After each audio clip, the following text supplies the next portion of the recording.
Technically, we should be pretty much set to go. Hopefully no more glitches going forward. Thank you everybody for your patience. The first webinar is always a little difficult because we are just trying things out and trying to make this work. So thank you for bearing with us. And I think we'll probably give it about 5 more minutes to see if anybody else is able to join at this time. I know this is a difficult hour for a lot of you. Wasim said in the Facebook group that it's currently needs to go to work. So anybody that is joining us at the middle of the night or another awkward time of day, thank you so much for taking the time to be here with us.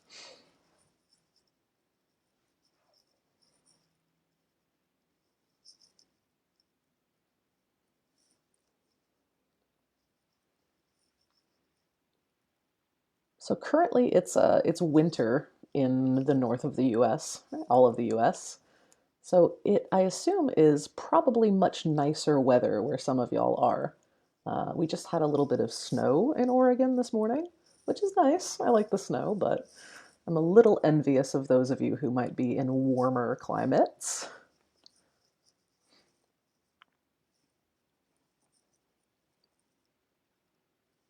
Oh, hello from the Philippines. Hi. What time is it there? Is this a convenient time for you to join?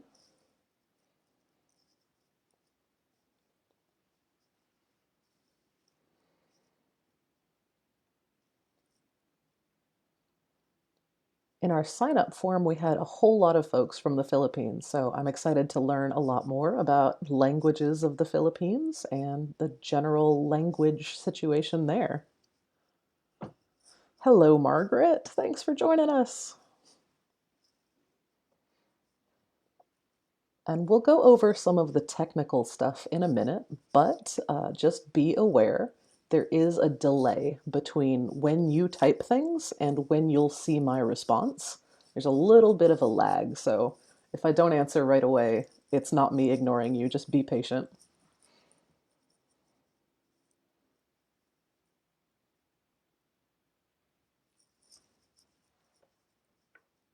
Okay, it's about 5 past 6 now. We can be prompt if you want. We can get started roughly on time. So, I will take a minute just to sort of introduce what we're doing here and who we are. So, as many of you may know, this is our 2020 free webinar on the topic of language documentation. And it's being hosted by the Endangered Languages Project and the Language Documentation Training Center at the University of Hawaii at Manoa. And oh, I see it's 10 in the morning in the Philippines. Okay, that's a pretty convenient time if you don't have to be at work. And yeah, mid-morning for you too. Okay, so thanks both for being here, having your coffee with us. And so to this week, we're going to start off by talking about the general issue of language endangerment, some of the attitudes around language endangerment, and then we're going to move on to talk about language documentation, the general concept of what we're going to learn to do in this webinar. So, just a brief welcome. I'll introduce myself. My name is Anna Belew. I am the outreach coordinator for the Endangered Languages Project. I am also a PhD candidate in linguistics at the University of Hawaii at Manoa. I grew up in the United States, in Washington, D.C.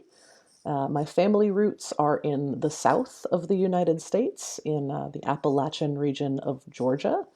And I am very excited to learn about all of your languages and the work you're doing to support them, as well as share a little bit of knowledge about the language work going on around the world and ways to contribute to your own work to strengthen and revitalize and document your languages.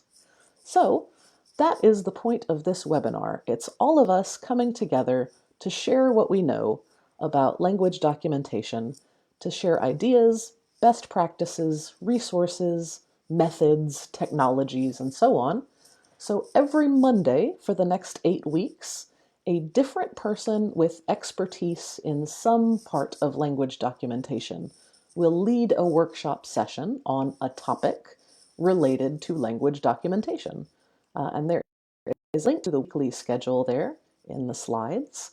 But generally, we're going to cover each week something different about language documentation. So this week, we're going to do an overview of language endangerment. What are the causes? What can be done as far as language documentation? And then we will continue with more specific topics like phonology, or describing the sounds of a language. We will look at things like grammar, how to collect words and traditional ecological knowledge, and other domains of language. And we'll also, of course, cover some of the technical tools we use in this work. Many of you requested some training in the specific technologies and apps that linguists use to do this work, so we will cover that as well for sure. So, a little bit of administrative stuff, some fun stuff before we really get started. If you have not yet filled out the Google sign-up form, it would be a really big help to us if you would do that. It will help us make sure that the webinar addresses what you are interested in, what you need to learn, and where you are from. And at the end of the webinar, if you fill out the Google form, you will receive a digital certificate of attendance, but we won't know who to send it to or to make it out to unless you fill out the form. So please fill out that Google form. There is a link right there in the slides. And if you are currently working on revitalizing your language, ELP would really love your help. So we are currently working on a global survey of revitalization efforts. And if you are willing to share about the work you are doing for your language, it will help us build a big project we are working on to support language revitalization work around the world. Oh, and one more administrative thing. I know that I have a strong American accent and I tend to talk really fast. So if I'm going too fast or I'm pronouncing things weirdly, please let me know. I will slow down. So a little bit of technical stuff about this webinar, a web seminar. You can watch these videos anytime after the live streams are over. So right now, you are watching me live as I talk, but if you had to be at work right now, if you can't come on Monday nights, we will post all of the videos when they're finished in the Facebook group. So just head over to the group and you can view the videos as well as look at all the comments that people posted during the session. And like I said, there is a little bit of lag between the video feed and what you are typing in the chat window. So if I don't answer right away, it's not you, you're not being ignored. S'il vous plaît, patientez, as they say in Cameroonian French. Just be a little patient. But if you have any technical problems during the session, if you can't see the video, if you can't access the chat, please contact Jess here in the chat. Hi, Jess. Okay, so I'm going to wait a moment for the lag to catch up here, but I want to do a pop quiz. And if you're a linguist or you have been trained in this, please don't answer. But just get an idea of what you think. How many languages are there in the world today? I'll wait for some answers.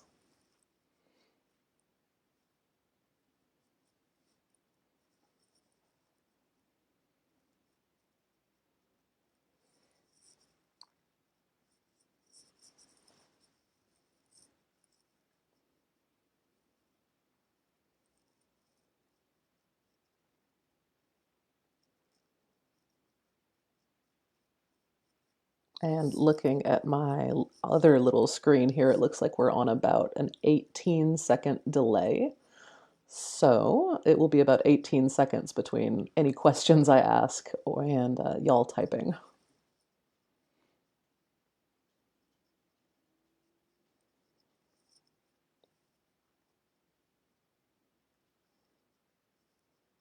Okay, I think we have only linguists watching right now, so maybe everybody knows the answer already.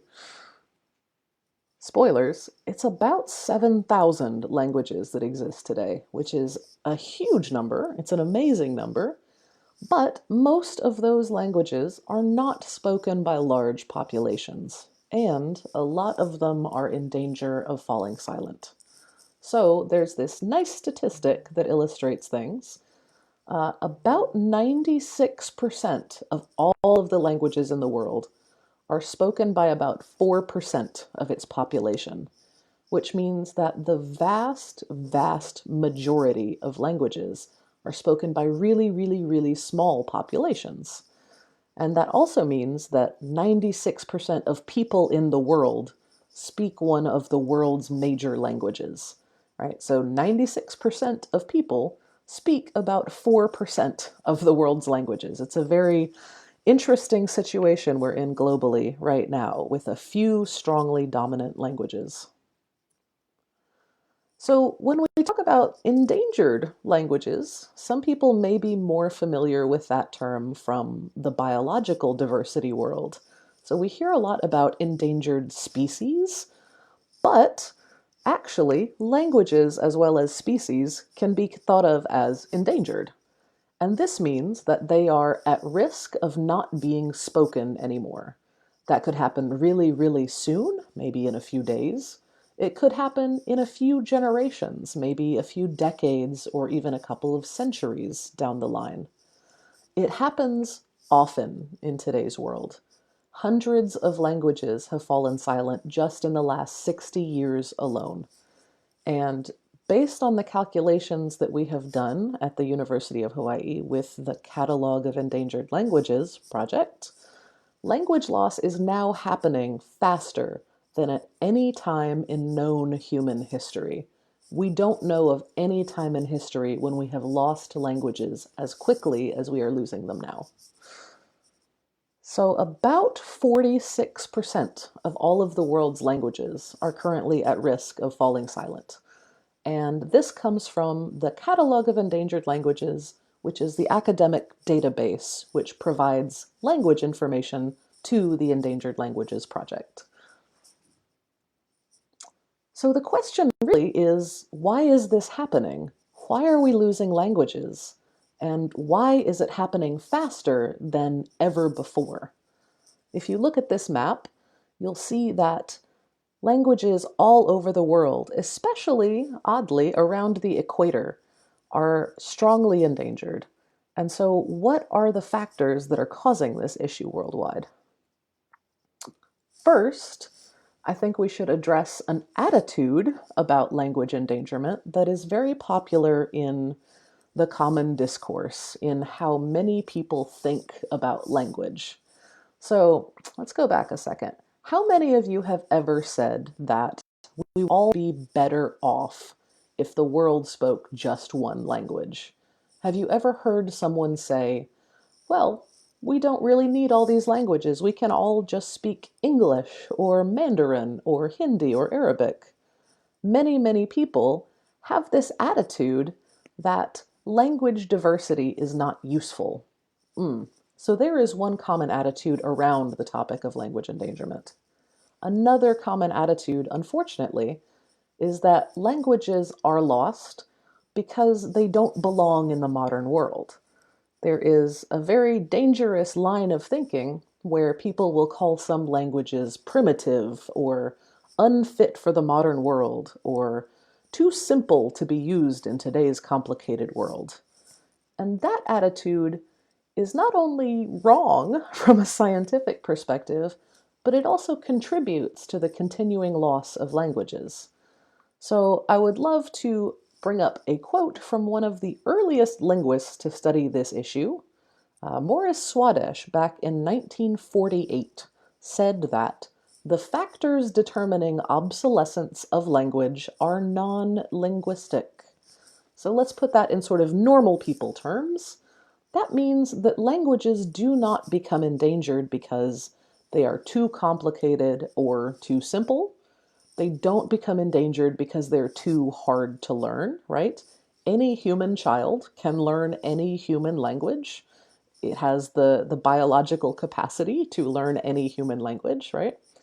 Similarly, Linguistically speaking, all languages have roughly similar levels of complexity if you look at the overall picture. So there's no such thing as a language that's more complicated or more simple than another language as a whole. Similarly, there's also no such thing, linguistically speaking, as a language that is more logical than another language. All natural human languages have the ability to express all the same basic stuff that humans need to express. And while everybody generally thinks that their own language is the prettiest, scientifically speaking, no language is more beautiful or worthy or valuable than another language. And finally, it's very important to note that there is no such thing as a language that is primitive or not fit for the modern world. Just because a language does not yet have a word for email or Facebook has nothing to do with whether that language can be used in today's world. Every language has to make up or borrow new words for new concepts, just like English made up the word computer or borrowed the word for coffee. So, in short, what this is saying is that language endangerment is not because of how a language is.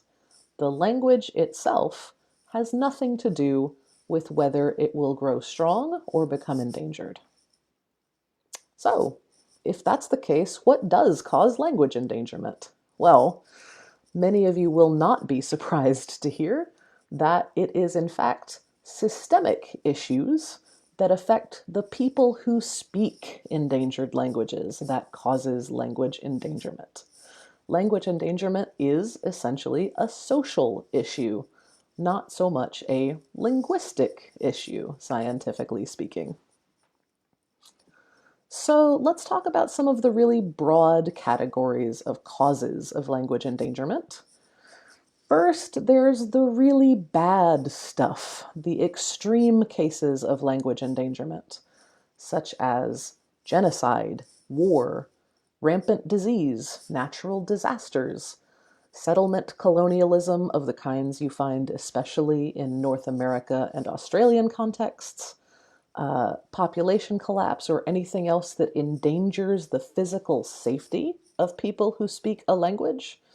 Linguicide is a term that some people use for strong efforts to wipe out a language by a dominant population, and forced cultural disruption or forced assimilation. These are all sort of examples of the really bad stuff that people can do to one another, or that can happen to people in the cases of natural disasters, that will disrupt a language from being spoken, right? If everyone who speaks a language is killed, or is forced apart, or is forced to give up their language, yes, obviously, that language will become endangered or go silent. However, this is not always one of the causes of language endangerment. People who are fairly physically safe can, in fact, shift away from their language. So what else is another cause? Well, one of the most common factors in language endangerment worldwide is economic factors, right? We live in a highly globalized world where using a dominant language is often one of the best ways to get ahead financially. And in the current situation, a little bit of social background information, urbanization, that is, people moving away from rural areas and moving to big cities, is currently happening faster than ever before. People are moving to cities at high rates. And along with that go issues like the loss or destruction of traditional livelihoods where languages were kept strong, the need to integrate into cash economies that require a dominant language, and things like wanting your children to get a good job, so you teach them English or Mandarin or Spanish, because that is the language spoken by the people who have the jobs. This is probably one of the most common factors in language endangerment around the world. So I'd love to hear your thoughts on how economic factors impact your language's vitality. There are also political and legal factors, and this could sometimes be classified with the really bad stuff. Sometimes there are laws against using your own language in certain countries. There can be language policies that are not favorable to the use of your language. Even if it's not illegal, it may be made difficult to use your language. There may be an issue where your people or your language community don't have political autonomy to decide how to use your language. There could also be a lack of funding or infrastructure for the kinds of things you need to keep your language strong, like schools or revitalization programs, right?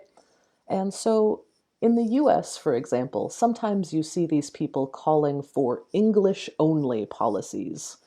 And the US has no official language.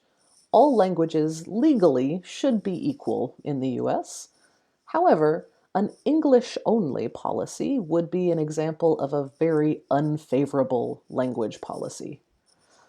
There is also a very tragic case from last year in Russia where an Udmurt scholar killed himself in protest of a very unfavorable new language policy that would harm the vitality of his language.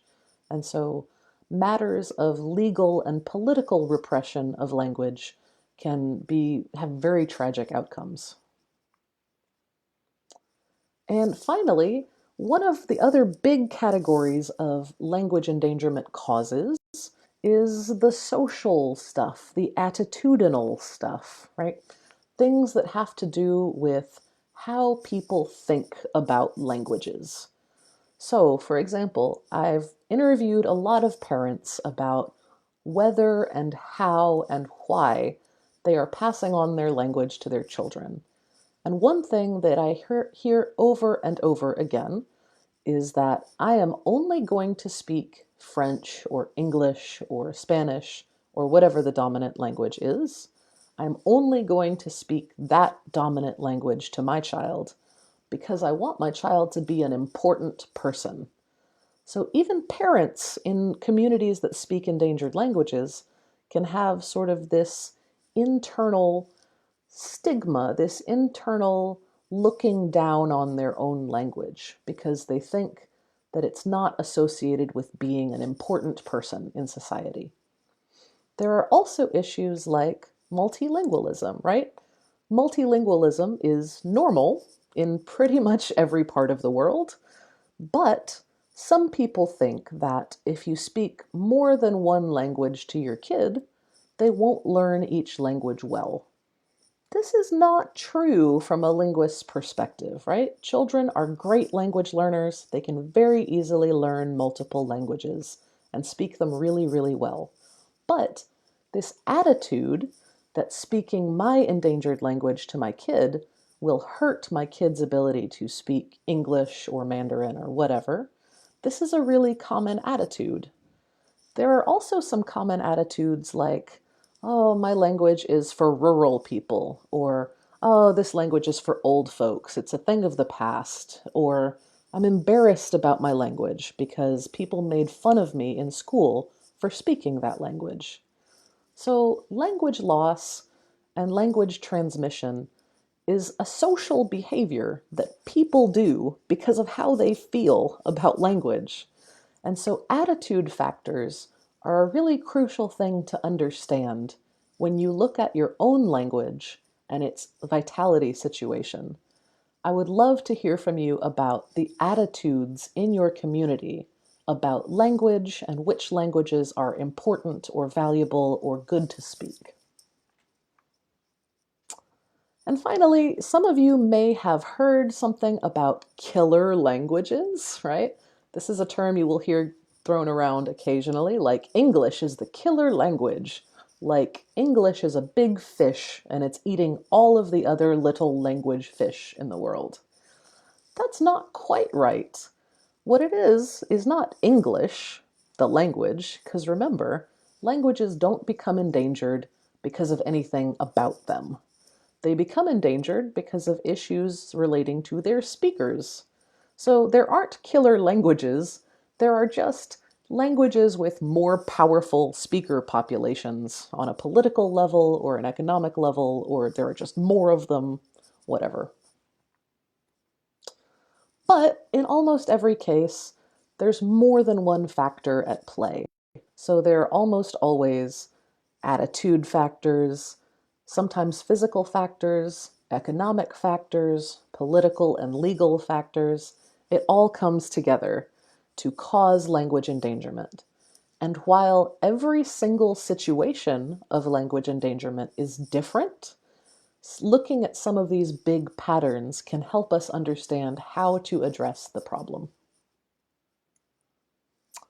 Also worth noting, language endangerment is not just a yes or no, right? It's not just that a language is either endangered or totally safe.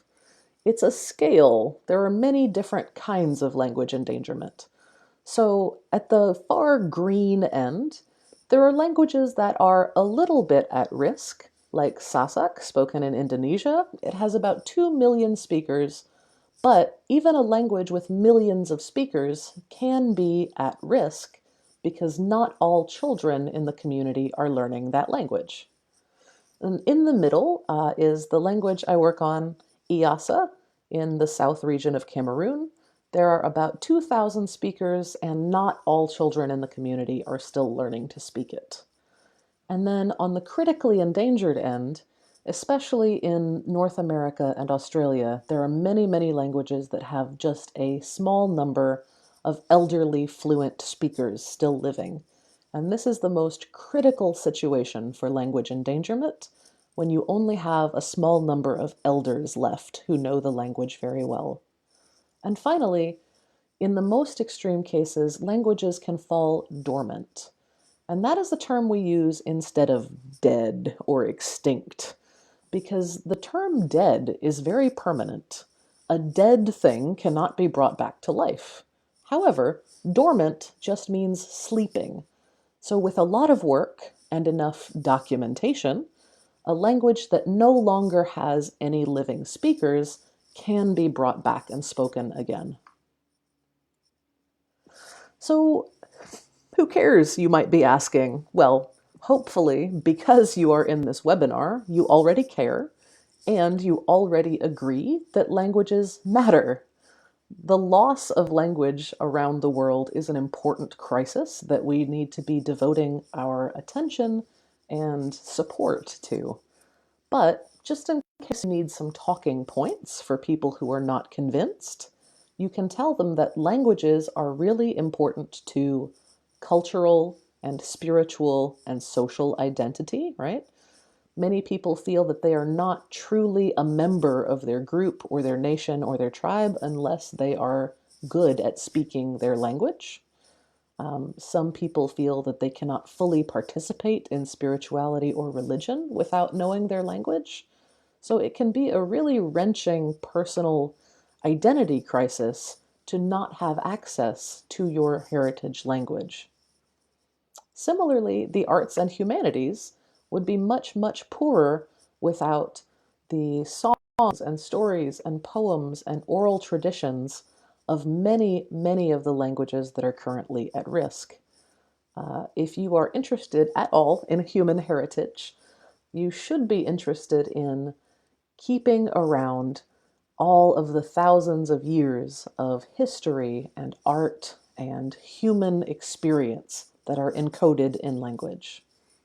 There's also the simple fact that, according to the United Nations, the use of your own language is a human right. So the UN Declaration on the Rights of Indigenous Peoples declares the right to use and transmit and develop your own language as your right. So no one can argue with that, right? Similarly, science is very much in need of the knowledge encoded in endangered languages. Not only for linguists, right? We need to understand how language works, so we need to understand all of the world's languages, not just English and Mandarin and French. But cognitive science, that is, the science of the human brain, has had some really important discoveries based in indigenous and endangered languages and knowledge systems. If we were to lose those languages, we would never have a full understanding of what the human brain can do. Local ecological knowledge and traditional medicine are also really important kinds of knowledge that are embedded in indigenous and endangered languages. There are medical traditions and scientific knowledge that could literally save lives encoded in some of these languages. So these are just a few of the arguments that you might bring up to people who are against keeping linguistic diversity strong. And I would love to hear your perspectives as well. Many people will have different motivations for valuing their language. So I would love to hear in the group what you think is most important about keeping your language strong and why it is so valuable. So, the UN agrees that language is important. So, UNESCO declared 2019 the International Year of Indigenous Languages. Yay! And good news, last month the UN declared the International Decade of Indigenous Languages. So 2022 through 2032 will be an entire decade devoted to awareness raising and work around Indigenous and endangered languages. Hooray! So, language loss, like we were saying, it often happens on a generational basis. Parents don't speak it to their kids choose not to use their language, and so on. So, I'd like you to think about some questions as we go on. Number one, do children in your community speak their mother tongue as well or as often as older people do? And do parents usually transmit their mother tongue to their children? And by mother tongue, that could be multiple languages in your community. It just means whatever the language that has been used or is perhaps in danger of no longer being used in your community. I'd also love to hear what you've noticed about language use around you and how you feel about it. Is it easy to use your language online? Can you use it at the store? Do you feel like people are supportive when you use your language? And do you have goals for the preservation or revitalization of your language? So, how do we identify an endangered language? Well, there's no way to know what will happen to a language in the future. We can't predict this with crystal clarity, but we look at things like whether children are learning to speak it. We look at whether most of the speakers are quite elderly, if there are some people of parent age, if there are children. We also look at how many speakers there are. And a big language with many, many, many speakers is not necessarily safe, just like a small language with not very many speakers is not necessarily endangered. If your community has 800 people, but everyone there speaks your language, even the children, and that has always been the case, that's a pretty safe language if the transmission and use of the language is still intact. We also look at whether people use the language in many parts of their life, or if they're only able to use it, say, in the home or in religion. And finally, we look at whether there is anything like law or environmental changes, dangers to the speakers, bad attitudes that affect the use of this language. And if you're interested in the academic details, there is a link to an article by Lee and Van Way, 2016, about the vitality scale we use at ELP. So, oh gosh, you must be wondering if your own language is endangered. Well, one easy way to check is to visit endangeredlanguages.com and see whether your language is included in the catalog of endangered languages. If you do not speak a potentially endangered language, you can visit the map at endangeredlanguages.com to learn more about the endangered and revived languages spoken near you. But the good news is, if your language is not on ELP, it means it's probably pretty vital. That is great. We will also be expanding ELP pretty soon to include all languages, but with a focus still on the endangered ones.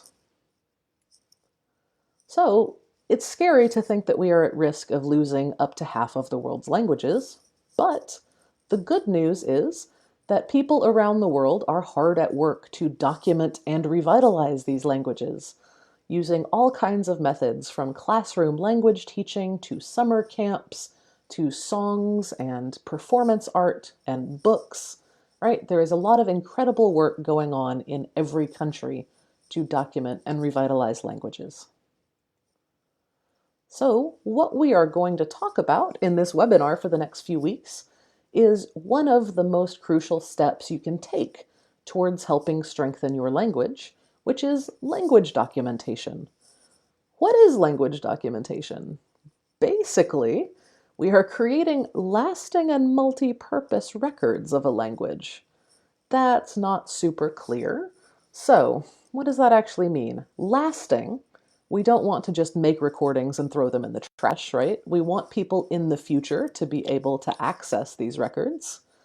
And multi-purpose, we don't want this to be a record that's only useful to linguists.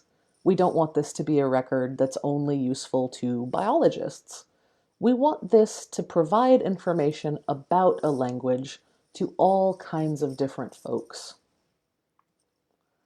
So, how do we do this? What are the basics? Well, we try to make recordings of many different aspects of a language.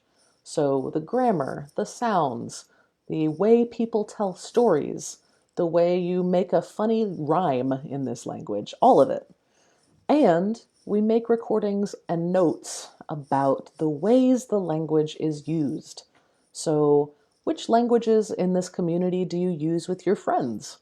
Which ones do you use when you're trying to get a good price at the store? What is an appropriate way to speak at a wedding or a funeral? All of this stuff is part of language documentation. And more than that, we try to use professional quality recording equipment, whether it's video or audio, to make sure that there is good quality on the sound and video. So not like what I am doing now with bad lighting on my laptop in my house, right? If this were proper language documentation, there would be a better camera and better setup.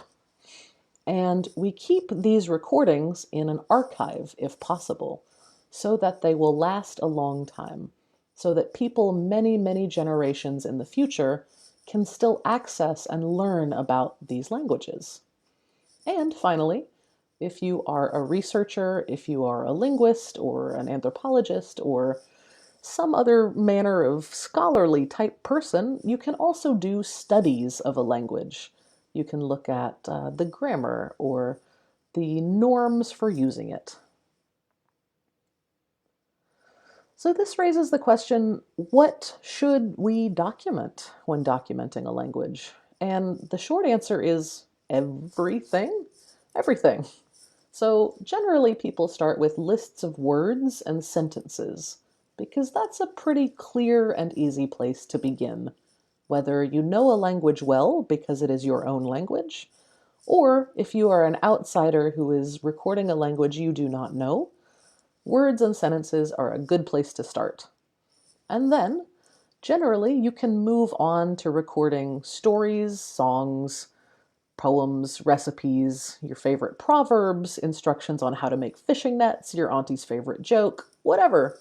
Essentially, any way that people use language is, or can be, an important part of your documentation project. So, if you are here to learn about how to document your own language, I would love for you to think about and discuss what the most important parts of your language are to you.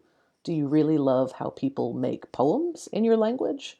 Is there a really beautiful way of expressing information about the weather? Whatever you think is important to document.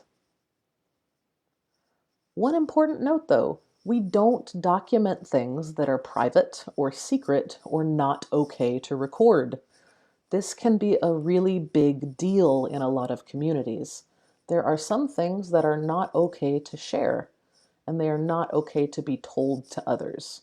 So, we do not record those things. This seems like common sense, but Many people in the past have made very bad decisions about recording and publishing private or secret information.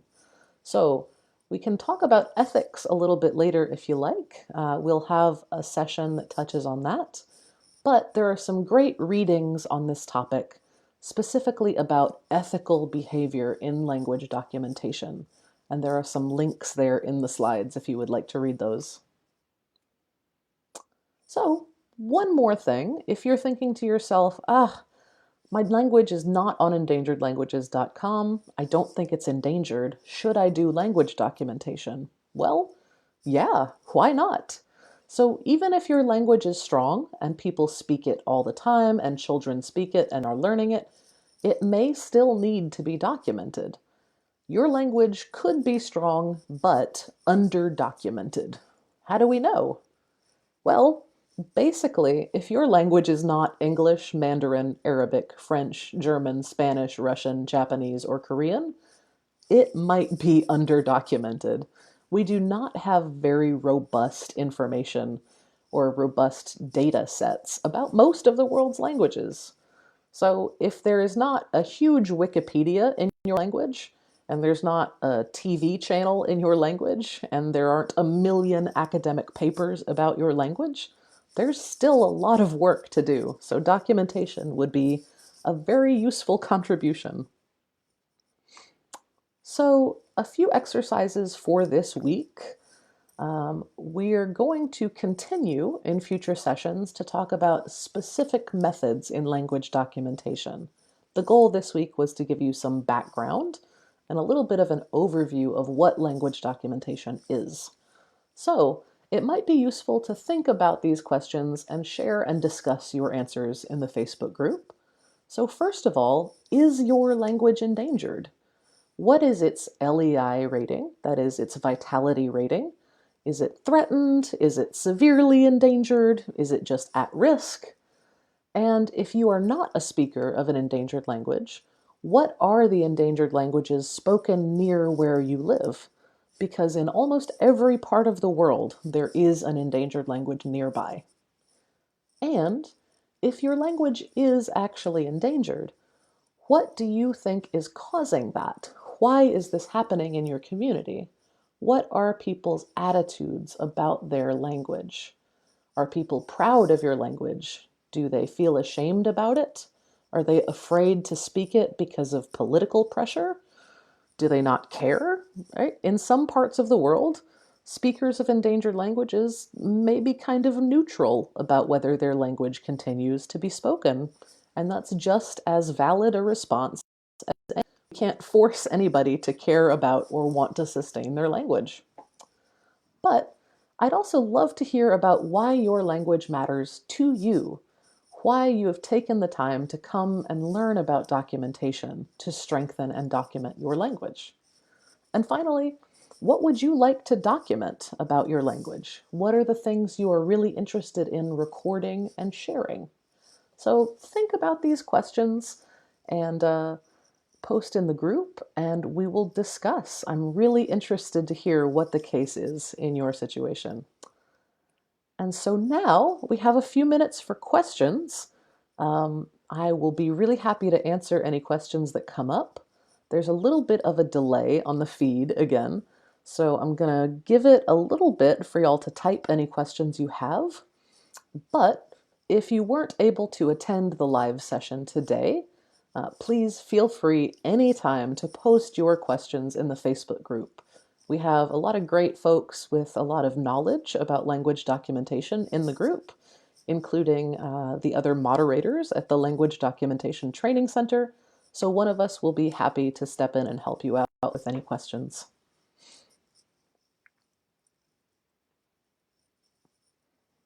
And I will wait for questions, but while we're waiting, I want to tell you a joke. I said that multilingualism was normal in most parts of the world, right? So here's the joke. What do you call someone who speaks 3 or more languages? Multilingual. What do you call someone who speaks 2 languages? Bilingual. And what do you call someone who speaks only one language? American. Ah, I can tell that joke because I'm American and we are a little bit bad about monolingualism.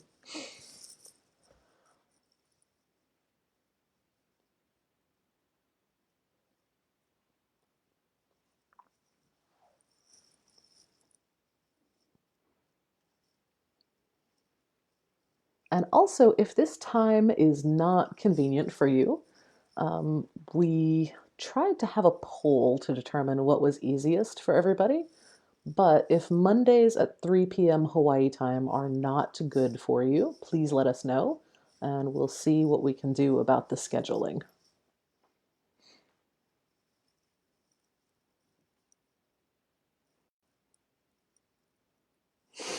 Jess, I'm glad you liked that joke. Please feel free to reuse.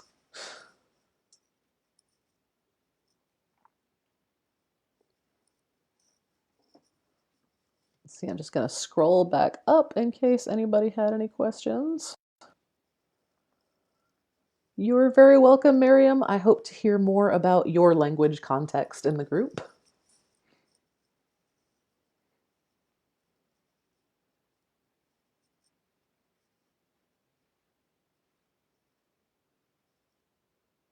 And I'm especially interested to hear from you folks who are actually speakers of endangered languages and what you are working on currently to support your languages, to document them, to revitalize them, to advocate for them.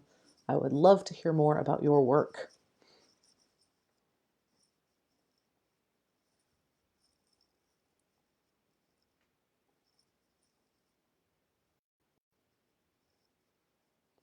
All right, I will get a couple more minutes just in case anyone has any questions. But again, if you don't have any questions right now and something occurs to you later, please feel free to contact any of us that are moderating this or post your question in the group for everybody to discuss together. I think knowledge sharing from language workers and linguists and language activists all together can be really, really valuable in sharing good ideas around the world.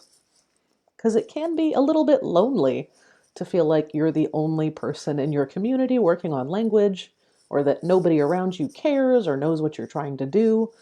So, part of what we're trying to do here is build connections around the world to support each other and each other's work to keep languages strong.